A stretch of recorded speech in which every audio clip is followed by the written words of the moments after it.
কালকে শান্তিনিকেতন যাবো। So that's why আমি প্যাকিং করছিলাম অ্যান্ড ভাবলাম যে ভিডিও করা যাক যে আমি কি কি প্যাকিং করছি। আমি এই সাফারি এই ব্যাগটার মধ্যে প্যাকিং করবো। তো it has lots of speech. So let's start. তো আমি যে কোনো জায়গায় ট্রাভেল করি সবার ফার্স্ট যে দুটো জিনিস প্যাক করি সেটা হচ্ছে দুটো বেডশিট আর একটা পিলো কভার। বলতে পারো এটা আমার ওসিডি, বাট কিছু করার নেই।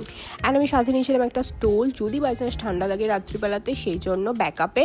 অ্যান্ড আমি দুটো শর্টস নিয়েছিলাম ওখানে গিয়ে পরার জন্য। তো সোনাঝুরি হাটে যাওয়ার জন্য আমি একটা লং স্কার্ট নিয়েছিলাম কলমকারি প্রিন্টের, অ্যান্ড সাথে নিয়েছিলাম একটা ব্ল্যাক কালারের টপ, যেই দুটোই আমি মিন্ত্রা থেকে নিয়েছিলাম। অ্যান্ড একটা নিয়েছিলাম ড্রেস ইন্ডিগো প্রিন্টের, যেটা আমি সেকেন্ড দিন পরবো বলে নিয়েছিলাম। অ্যান্ড সাথে একটা টি শার্ট নিয়েছিলাম যেটা হচ্ছে সুইমিং পুলে পরে রাখবো, আর সাথে আরও এক্সট্রা দুটো টি শার্ট নিয়েছিলাম। অ্যাকচুয়ালি একটা টি শার্ট চেঞ্জ করে পরে এই টি শার্টটা নিয়েছিলাম বিকজ এটা বেশি কমফোর্টেবল ছিল।